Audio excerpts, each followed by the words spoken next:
देख रहे हैं न्यूज़ 7 हिंदी, राष्ट्र प्रथम। अब वक्त हो चला है देश की बड़ी खबरों का।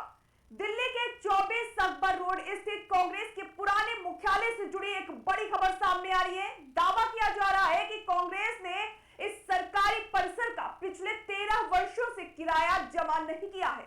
आरटीआई से सामने आई इस जानकारी के बाद सियासी गलियारों में हलचल तेज हो गई है।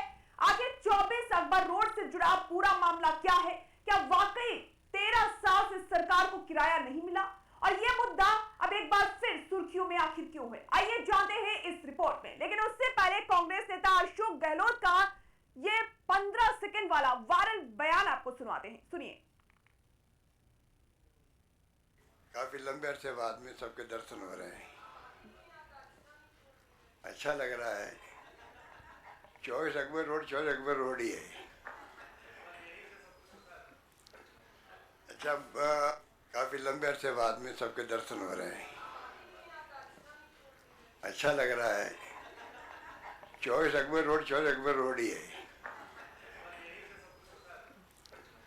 अच्छा, स्क्रीन पर दिखाई दे रही ये सफेद इमारत दिल्ली के 24 अकबर रोड स्थित कांग्रेस का पुराना मुख्यालय है, जो इन दिनों चर्चा के केंद्र में है। जानकारी के मुताबिक कांग्रेस ने अपना नया मुख्यालय दिल्ली के कोटला स्थित इंदिरा गांधी भवन में शिफ्ट कर लिया है। लेकिन दावा है कि नया मुख्यालय बनने के बाद भी पार्टी ने 24 अकबर रोड स्थित इस सरकारी बंगले पर अपना कब्जा बनाए रखा।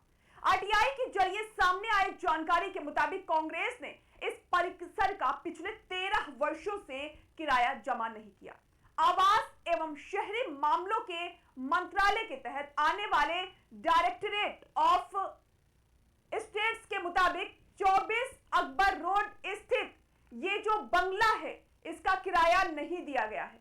और आपको बता दें कि ये बंगला 7 अगस्त 1992 को इंडियन नेशनल कांग्रेस को आवंटित किया गया था। हालांकि सरकार का कहना है कि 26 जून 2013 को इसका आवंटन रद्द कर दिया गया था और इसके बावजूद पार्टी कथित तौर पर अब तक इस परिसर का उपयोग कर रही है। डायरेक्टरेट ऑफ स्टेट्स ने यह भी बताया कि इस संपत्ति पर कितना बकाया बनता है, इसका आकलन अभी किया जा रहा है।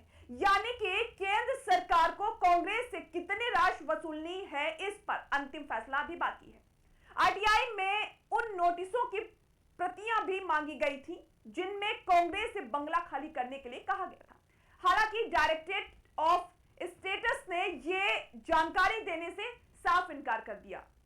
विभाग का कहना है कि ये ऐसे रिकॉर्ड एक जगह संकलित रूप से उपलब्ध नहीं है और उन्हें जुटाने में आरटीआई अधिनियम की धारा 7(9) के तहत सार्वजनिक संसाधनों का अत्याधुनिक इस्तेमाल होगा। यह मामला इसलिए भी अहम माना जा रहा है क्योंकि 2018 में एक अन्य आरटीआई के जवाब में डायरेक्टरेट ऑफ स्टेटस ने बताया था कि 24 अकबर रोड स्थित परिसर की लाइसेंस फीस 1 जुलाई 2017 से 3,920 रुपए प्रति माह तय की गई थी। उसी आरटीआई में वर्ष 2015 में कांग्रेस को भेजे गए आवंटन रद्द करने संबंधी पत्र की प्रति भी शामिल थी। उस समय यह कहा गया था कि पार्टी की उस अपील पर विचार किया जा रहा है जिसमें बंगले को अपने पास बनाए रखने और सामान्य लाइसेंस फीस लागू करने की मांग की गई थी।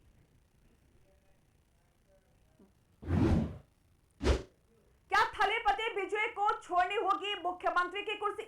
मद्रास हाईकोर्ट में दायर हुई 4 याचिकाएं बच्चों को भावनात्मक रूप से टीवीके का समर्थन करने के लिए उकसाने का लगा आरोप। दूसरी खबर में चर्चा इसी खबर पर। तमिलनाडु विधानसभा चुनाव में बड़ी जीत के बाद तमिलनाडु के मुख्यमंत्री थलापति विजय लगातार चर्चाओं में हैं। एक के बाद एक बड़े फैसले थलापति विजय ले रहे हैं। लेकिन जिस जीत के बाद थलापति विजय ने पहली बार सत्ता की कुर्सी हासिल की, उसी जीत पर बड़ा सवाल उठ रहा है। हालात ये है कि अब मामला मद्रास हाईकोर्ट तक पहुंच चुका है और सबसे बड़ी बात यह है कि विजय के खिलाफ 1 नहीं 2 नहीं बल्कि 4 याचिकाएं दायर की गई हैं। बड़ी बात यह भी है कि उनकी याचिकाओं में उनकी विधानसभा सदस्यता तक की चुनौती दी गई है। सवाल उठ रहा है, क्या थलापति विजय को मुख्यमंत्री की कुर्सी छोड़नी पड़ेगी? जानकारी के मुताबिक मद्रास हाईकोर्ट में विजय की पेराम्बूर विधानसभा सीट से चुनौती देते हुए 4 अलग अलग याचिकाएं दाखिल की गई। इन 4 याचिकाओं में 2 याचिकाएं डीएमके नेता आर शेखर और इनिगो इरोदयाज की ओर से दायर की गई है, जबकि बाकी 2 स्थानीय मतदाताओं ने दाखिल की है। यानी कि अब मामला राजनीतिक विरोध तक सीमित नहीं है, बल्कि अब यह मामला अदालत तक पहुंच चुका है। याचिकाकर्ताओं ने चुनाव परिणाम को चुनौती देते हुए हाई कोर्ट से इस फैसले में हस्तक्षेप की मांग की है। दायर याचिका में कहा गया है कि विजय ने चुनाव प्रचार के दौरान कहा था कि हर बच्चे को अपने माता-पिता और परिवार के सदस्यों से टीवीके को वोट देने का आग्रह करना चाहिए। उन्होंने चुनाव आयोग के नियमों के खिलाफ जाकर बच्चों को भावनात्मक रूप से टीवीके का समर्थन करने के लिए उकसाया है।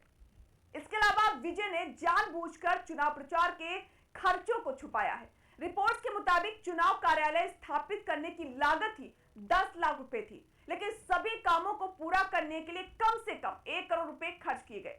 विजय ने यह भी छिपाया है कि उन्होंने 2011 से 24 तक सरकार को टैक्स के रूप में 3 करोड़ 44,46,642 रुपए का भुगतान नहीं किया। ये चारों मामले आज 7 जुलाई को मद्रास हाईकोर्ट में जस्टिस वी लक्ष्मी नारायण के सामने सुनवाई के लिए लाए गए। हालांकि इन 4 याचिकाओं के बावजूद विजय की कुर्सी पर कोई तत्काल खतरा नहीं माना जा रहा।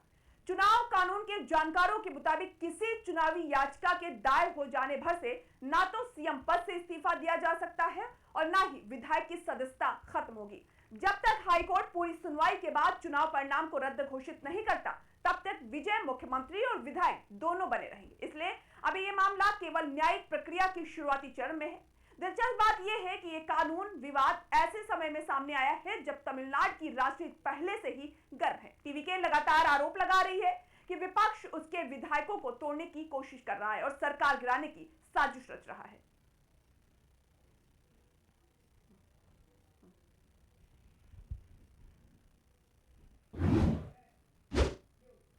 अब रुक करते हैं अगली बड़ी खबर की ओर। मंगलवार को पीएम मोदी के इंडोनेशिया दौरे का दूसरा दिन है, जहां राष्ट्रपति प्रबोवो ने उन्हें इंडोनेशिया का सर्वोच्च सम्मान दिया। इंडोनेशिया के राष्ट्रपति के साथ संयुक्त प्रेस कॉन्फ्रेंस में प्रधानमंत्री नरेंद्र मोदी ने दोनों देशों के बीच रणनीतिक साझेदारी को लेकर कहा कि ये नई ऊंचाइयों को छू रही है। आपको बता दें कि भारत इंडोनेशिया के बीच जकार्ता में बेस समझौते हुए और सबसे अहम ब्रह्मोस डील रही। इसको लेकर दोनों देशों के बीच पिछले 4 महीने से बातचीत चल रही थी। भारत इंडोनेशिया को ब्रह्मोस मिसाइल की अतिरिक्त यूनिट देगा। इसी के साथ फिलीपींस, वियतनाम के बाद इंडोनेशिया ब्रह्मोस खरीदने वाला तीसरा देश बन गया है। इंडोनेशिया ने ऑपरेशन सिंदूर में इस्तेमाल भारतीय अस्त्र एयर टू एयर मिसाइल खरीदने का भी फैसला किया है। वहीं भारत इंडोनेशिया के लिए इलेक्ट्रॉनिक वोटिंग मशीन विकसित करने में भी मदद करेगा। ये समझौते पीएम मोदी और इंडोनेशिया के राष्ट्रपति प्रबोवो सुबियांतो के बीच द्विपक्षीय बैठक के दौरान हुई। इस द्विपक्षीय वार्ता का सबसे बड़ा आकर्षण भारत के यूनिफाइड पेमेंट इंटरफेस यानी यूपीआई को इंडोनेशिया के डिजिटल पेमेंट सिस्टम से जोड़ने का फैसला रहा। पीएम मोदी ने कहा, भारत का यूपीआई अब इंडोनेशिया के भुगतान तंत्र से जुड़ने जा रहा है। इससे दोनों देशों के बीच व्यापार करने की सुगमता और पर्यटन की सुगमता को भारी बढ़ावा मिलेगा। इस कदम के बाद भारत और इंडोनेशिया के पर्यटक और व्यापारी अपने घरेलू मोबाइल ऐप्स का उपयोग करके सीधे और आसान क्रॉस बॉर्डर रिटेल पेमेंट कर सकेंगे। बुधवार को पीएम मोदी और राष्ट्रपति इंडोनेशिया के योग्याकर्ता में स्थित सबसे बड़े यानी 1000 साल पुराने ऐतिहासिक हिंदू मंदिर प्रम्बानन जाएंगे। ये दोनों नेता मंदिर के संरक्षण प्रोजेक्ट की शुरुआत करेंगे। इसके साथ ही गुरुदेव रविंद्रनाथ टैगोर की ऐतिहासिक इंडोनेशिया यात्रा के 100 वर्ष पूरे होने के उपलक्ष्य में दोनों देश इस वर्ष को टैगोर देवांतरा सांस्कृतिक और शैक्षिक कूटनीति वर्ष के रूप में मनाएंगे। सुनिए पीएम मोदी ने क्या कुछ कहा।